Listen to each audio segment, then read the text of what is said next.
দর্শক, একটা ভিডিও দেখলাম, আসলে দেখলাম না, জাস্ট শুধু চোখে আসলো। আমি অল্প কয়েক সেকেন্ড দেখার পরে আমি চোখ সরিয়ে ফেললাম। এটা সহ্য করার মতো না। সেই ভিডিওর উপরে একটি রিপোর্টও দেখলাম আমাদের সময়, তার বর্ণনাও আছে।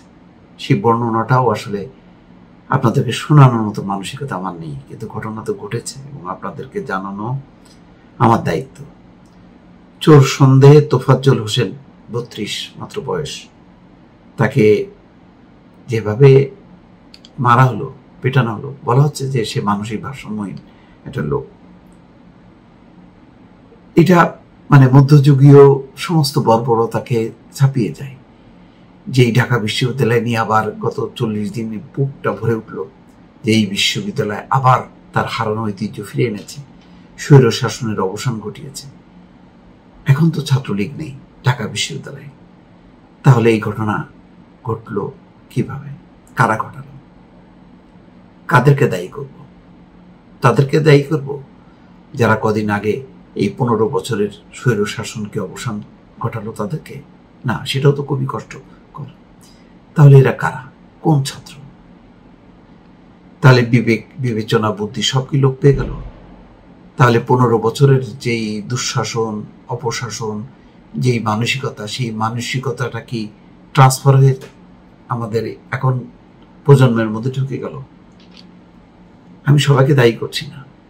জাহাঙ্গীরনগর বিশ্ববিদ্যালয়ে আবার ভিন্ন চিত্রও দেখলাম, যে একজন ছাত্রলীগ নেতাকে হত্যার প্রতিবাদে বৈষম্য বিরোধী ছাত্র আন্দোলনের নেতাকর্মীরাই আবার মিছিল করছেন। কিন্তু ঢাকা বিশ্ববিদ্যালয় এটা হবে কেন? ঢাকা বিশ্ববিদ্যালয় সূতিকাগার, এখান থেকেই তো শুরু হয়েছিল সেই বাংলাদেশের মুক্তিযুদ্ধ, স্বাধীনতা, সেখানে পতাকা উত্তোলন, ইশতেহার, আবার এই এরশাদের পতন, সেই ঢাকা বিশ্ববিদ্যালয়, আবার এই শেখ হাসিনা স্বৈরশাসনের পতন, এই ঢাকা বিশ্ববিদ্যালয়। সেই ঢাকা বিশ্ববিদ্যালয়ে ফজলুল হক হলে এইভাবে পেটায়, তাহলে রাস্তার মানুষ যে ওই গণপিটুনিতে মারা যায়, তারা যা করে, এটা কি করা হলো? সবচেয়ে আশ্চর্য ব্যাপার, একটা ছবি দেখছি যে সেই যাকে মারা হলো, মারার আগে, হত্যার আগে তাকে জোর করে ভাতও খাওয়ানো হয়েছিল, সেই ছবিও গণমাধ্যমে আসছে।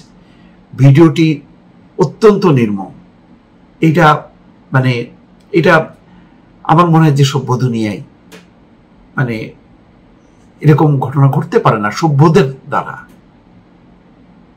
এই ঢাকা বিশ্ববিদ্যালয়ের এত গৌরব যারা ফিরিয়ে আনলো, সেই গৌরবের উপরে এইভাবে মানে কালিমা লেপন করার অধিকার কারোর কি আছে? নেই। কিন্তু ঘটনা তো ঘটলো। নিহত ব্যক্তি নাম তোফাজ্জল, এখানে বয়স বলা হচ্ছে, এক জায়গায় দেখলাম 32 আর জায়গায় 35। প্রাথমিকভাবে তার অন্য পরিচয় পাওয়া যায়নি, তবে তিনি মানসিক ভারসাম্যহীন ছিলেন বলে জানিয়েছেন হলের একাধিক শিক্ষার্থী। তাহলে তাকে মারা হলো কেন? গতকাল ফজলুল হক হলে টুর্নামেন্ট ছিল, সেখানে শিক্ষার্থীদের 6টি ফোন চুরি হয়। সন্ধ্যা 7:30টার দিকে তোফাজ্জল নামের এক ব্যক্তিকে চোর সন্দেহে আটক করেন তারা। পরে তাকে হলের এক্সটেনশনের গেস্ট রুমে নিয়ে কয়েক দফা মারধর করা হয়। এরপর ক্যান্টিনে নিয়ে খাবার দেওয়া হয়। খাবার খেতে না চাইলে তাকে আরেক দফা মারধর করেন শিক্ষার্থীরা। তোফাজ্জলকে জোর করে প্রচুর পরিমাণে ডাল খাওয়ানো হয়। ডাল না খেলে শিক্ষার্থীরা তাকে মারতে থাকেন। খাওয়া শেষে তাকে হলের মেইন গেস্ট রুমে আনা হয়। পরে সেখানে নিয়ে আরেক দফা মারধর করা হয়। ওহ গড! আপনি পুরোটা ভিডিওটা আপনি যদি দেখেন, এই দৃশ্য আপনি কি মনে করবেন? যারা একটা মানবিক রাষ্ট্র গঠনের জন্য, আবার ফিরিয়ে আনার জন্য এই আন্দোলন করলো, বুকের রক্ত দিল, যত সত্য ছাত্রদের বুকের রক্তেই তো আজকের এই নতুন এক রাষ্ট্র, মানবিক রাষ্ট্র যেটাকে বলা হচ্ছে, গণতান্ত্রিক রাষ্ট্র। সেই রাষ্ট্রে এরকম ঘটনা ঘটতে পারে? এখনো 2 মাসও হয়নি, সম্ভবত 50 দিন হলো, তার মধ্যে এই ঘটনা। মারধরের কারণে তোফাজ্জলের দাঁড়ানোর শক্তি পর্যন্ত ছিল না। সে সময় তার পিঠ দিয়ে রক্ত ঝরছিল। তার রক্তে গেস্ট রুমে ফ্লোর ভিজে যায়। ওই অবস্থায় তাকে নাচ করতে বলেন শিক্ষার্থীরা। এইভাবে নির্মমতা। তাকে এত পিটানো হয়েছে, তার রক্ত ঝরছিল, তার দাঁড়ানোর শক্তি নেই। এই অবস্থায় তাকে বলছিল যে তাকে নাচতে হবে। ও গড। তাকে প্রায় 3 ঘন্টার বেশি সময় ধরে মারধর করা হয়েছিল বলে জানা যায়। এই বিষয়ে প্রক্টোরিয়াল টিমের সদস্যরা বলেন, আমাদের বিকেলের শিফটের সদস্যরা 9টার কিছুক্ষণ আগে ওই হলে হাজির হয়। তখন কি হয়েছিল জানি না। আমরা রাতের শিফটের সদস্য তোফাজ্জলকে থানায় নিয়ে যাওয়া হয় আনুমানিক 10:30টার দিকে। আমাদের সঙ্গে 3 জন হাউস টিউটর ও 6 জন শিক্ষার্থী ছিলেন। থানায় গিয়ে হাউস টিউটর স্যাররা ওসির সঙ্গে কথা বলেন। ওসি তখন তোফাজ্জলকে প্রাথমিক চিকিৎসা দেওয়ার কথা বলেন। এরপর হলের 6 জন শিক্ষার্থী তাকে ঢাকা মেডিকেলে নিয়ে যান। এই বিষয়ে ঢাকা মেডিকেলের পুলিশ ফাঁড়ির ইনচার্জ ইন্সপেক্টর মোহাম্মদ ফারুক বলেন, রাত আনুমানিক 12টার দিকে ফজলুল হক মুসলিম হলের কয়েকজন শিক্ষার্থী তোফাজ্জলকে আহত অবস্থায় মেডিকেলে নিয়ে আসেন। কর্তব্যরত চিকিৎসক লোকটিকে মৃত ঘোষণা করেন। তখন শিক্ষার্থীদের খোঁজ করলেও আমরা কাউকে পাইনি।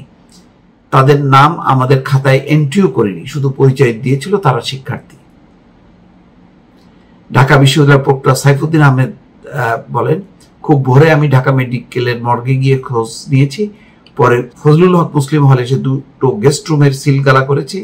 প্রবেশকে বলেছি আজকের মধ্যে দায়ীদের শনাক্ত করে রিপোর্ট দিতে। রিপোর্টের আলোকে আমরা তদন্ত কমিটি গঠন করব। আমরা ইতিমধ্যে অ্যাকশন শুরু করেছি। শাহবাগ থানায় বিশ্ববিদ্যালয়ের পক্ষ থেকে মামলা করা হবে। লাভটা কি? এই ভিডিওতে তো পরিষ্কার, যারা মেরেছে তারা শিক্ষার্থী।